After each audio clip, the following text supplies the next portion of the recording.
تو وہ اس کے لیے دوسرے بڑے گناہوں کا دروازہ کھول دیتے ہیں۔ زبان کا حل کیا ہے؟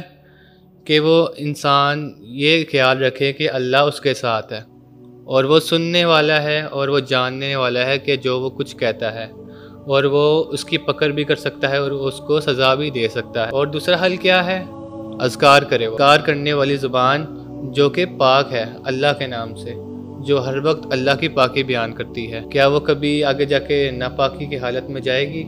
تو وہ مشکل ہے کہ جو زبان اللہ کے نام سے پاک ہو وہ آگے جا کے ناپاکی کی حالت میں چلی جائے۔ ہمارے معاشرے میں دو لڑکا لڑکی کی آپس میں بات کرنا مشکل ہے، لیکن موبائل نے آج آسان بنا دیا ہے اس کو کہ دو لڑکا لڑکی آپس میں بات کر سکتے ہیں۔ زنا کے بارے میں قرآن میں کیا لکھا ہوا ہے؟ اور زنا کے قریب بھی مت جاؤ۔ دو لڑکا لڑکی ایک دوسرے سے تب بات کرتے ہیں جب وہ آپس میں سوشل میڈیا میں بات شروع کریں۔ اور یہ بات کیسے شروع ہوتی ہے؟ پہلے وہ سٹوری پر ریئیکٹ کرتے ہیں، پھر وہ جس نے ریئیکٹ کیا ہوتا ہے وہ اس کے لیے خواہشات پیدا کر چکا ہوتا ہے کہ ہو سکتا ہے مجھے آگے کچھ اور بھی کہنا چاہیے تھا اس کو شکریہ کے بعد۔ اسی طرح پھر وہ بات کرتے کرتے آپس میں دوست بن جاتے ہیں، تو اس کے بعد یہ ریلیشن جو تھا بیسٹ فرینڈز کا وہ آگے جا کے گرل فرینڈ بوائے فرینڈ کے ریلیشن میں تبدیل ہو جاتا ہے۔ یہ دو لڑکا لڑکی آپس میں فزیکل نہیں ہوں گے نا، مطلب کہ اپنے لسٹ کو پورا نہیں کریں گے تو ان کا پیار مکمل کبھی نہیں ہوگا۔ تو اسی طرح جب وہ تھک جاتے ہیں آن لائن بات کرتے کرتے تو ان کا دل کرتا ہے کہ وہ فزیکل ہو کے بات کریں ایک دوسرے سے۔ اسی طرح پھر فزیکل ہونا ان کو دوسرے بڑے گناہ کی طرف لے جاتا ہے۔ مسئلہ جو ہے بڑا موبائل کا وہ ہے پورن ایڈکشن۔ یہ بھی فون کے ذریعے شروع ہوتا ہے۔ جب تک انسان انسٹا جیسی مطلب کہ ذلیل چیزوں کو نہیں چھوڑے گا نا، وہ تب تک اس بڑے گناہ سے کبھی بھی دور نہیں ہوگا۔ اس کا حل بھی ہے کہ پہلا حل میں نے جو بتایا کہ سوشل میڈیا کو بند کرو یا پھر کم کر دو۔ دوسرا یہ کہ اب وہ بندہ اذکار ضرور کرے۔ جب تک انسان اللہ کو یاد نہیں رکھے گا نا تو وہ اس کو شیطان کے وسوسے ضرور آئیں گے۔ یاد رہے اللہ کے قریب وہ لوگ ہیں جو توبہ کرتے ہیں۔ اور ایک اور حل یہ بھی ہے کہ اپنے اسکرین ٹائم یعنی موبائل کو کم دیکھنا شروع کر دیں یا بند ہی کر دیں۔ جب انسان 30 دن کے لیے نا موبائل کو بند کر لینا، اس کی زندگی وہ بن جائے گی جو اس نے کبھی سوچی نہیں ہوگی۔ تو ہمیں ان چیزوں سے دور رہنا چاہیے جو ہمیں اللہ سے دور کر دیں۔ اب نماز بھی ہے، کچھ لوگ ہوتے ہیں وہ نماز کو نہیں پڑھتے، نمازوں کو چھوڑ دیتے ہیں۔ ہمارے نبی نے کیا فرمایا؟ بندے اور کفر کے درمیان فرق صرف نماز چھوڑنے کا ہے۔ اللہ سے دوری بھی نماز کو چھوڑنے سے آتی ہے۔ جو شخص نماز نہیں پڑھتا نا وہ خود سمجھتا ہے کہ میں اللہ سے دور ہوں، چھوڑ کر سمجھتا ہے کہ اگر میں کوئی اور نیکی کا کام کروں گا تو میرے لیے کیا فائدہ ہے، میں نماز تو پڑھتا نہیں ہوں۔ اسی طرح اگر جو نماز ہے نا وہ ہے ہر نیک اعمال کا ایک بہت بڑا ذریعہ۔ اللہ نماز کے ذریعے انسان کو وہ مقام دیتا ہے جس کی اس نے کوئی امید بھی نہیں رکھی تھی۔ تو جتنے مرضی بڑے ہم گناہ گار ہوں، ہم نے کبھی بھی نماز کو نہیں چھوڑنا۔ اور کفر کیوں ہے نماز کو چھوڑنا؟ کیونکہ کافر اپنے بتوں کی پوجا کرتے ہیں۔ ہم کس کی پوجا کرتے ہیں؟ ہم اپنے نفس کی پوجا کرتے ہیں۔ ہمارا دل جو چاہے کہے ہم نے صرف وہی کرنا ہے۔ ہمارے دل کو جو اچھا لگ رہا ہو، جو گناہ اچھا لگ رہا ہو، ہم نے وہی کر لینا ہے۔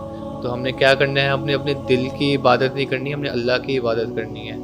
تو اس کا بھی حل ہے، اگر کوئی بندہ نماز نہیں پڑھتا نا تو اس کا سب سے بڑا حل ہے کہ وہ فجر کی نماز پڑھنا شروع کر دے۔ ظاہری بات ہے اگر انسان فجر کی نماز پڑھنا شروع کر دے نا تو اگر وہ باقی نمازوں کو چھوڑ دے تو وہ یہی احساس رکھے گا کہ میں نے فجر کی نماز پڑھی تھی، میں نے جو آنکھ کھولی فجر کے ٹائم وہ میرے لیے ضائع ہو گئی ہے۔ تو اسی احساس کے ذریعے انسان 5 وقت کا نمازی بن سکتا ہے اگر وہ فجر کی نماز کو پڑھنا شروع کر دے۔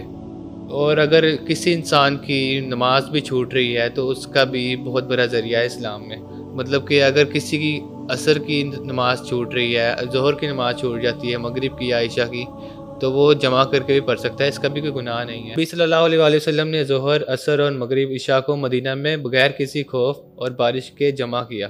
تو صحابہ نے آگے پوچھا آپ صلی اللہ علیہ وآلہ وسلم نے ایسا کیوں کیا؟ تو دوسرے صحابہ نے فرمایا تاکہ اپنی امت کو مشکل میں مبتلا نہ کرے۔ تو اب بندہ ظہر کو عصر کے ساتھ بھی پڑھ سکتا ہے، یہاں تک کہ عصر کو ظہر کے ساتھ بھی پڑھ سکتا ہے ٹائم پہ۔ تو اس کی بھی حدیث ہے، وہ آپ خود ریسرچ کر لینا، ورنہ ہمارا یہ کام نہیں ہے کہ ہم بڑے بڑے مسائلوں پر ہم بات کریں۔ تو اس کی بھی ہے حدیث 553 ترمذی کی، آپ جا کے خود ریسرچ کرنا، لیکن ابھی ہمارا جو ہے موضوع اس لیکچر کا وہ کچھ اور ہے۔ میوزک بھی ہے جو اللہ کی یاد سے ہمیں دور کر دیتا ہے۔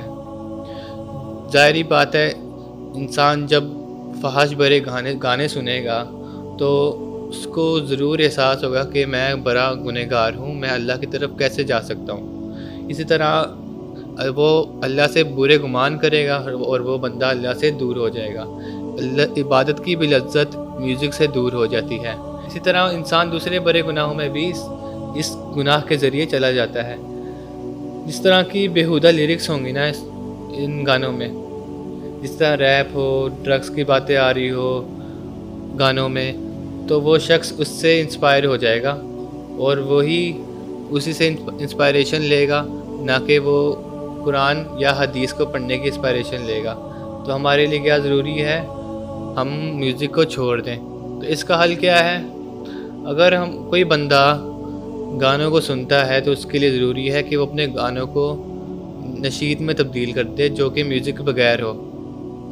تو اس کی بھی پلے لسٹ مل جائے گی، اگر کوئی چاہتا ہے کہ اس کے لیے نشید کی پلے لسٹ دی جائے تو وہ ڈی ایم کر دے انسٹا پہ۔ دوسرا حل یہی ہے کہ قرآن کو سنیں، چاہے عربی میں سنیں چاہے اردو میں سن لے، تو اس کے لیے بہتر ہے کہ وہ ان چیزوں کے ذریعے، ان حل کے ذریعے اپنے میوزک کی ایڈکشن کو چھوڑ دے۔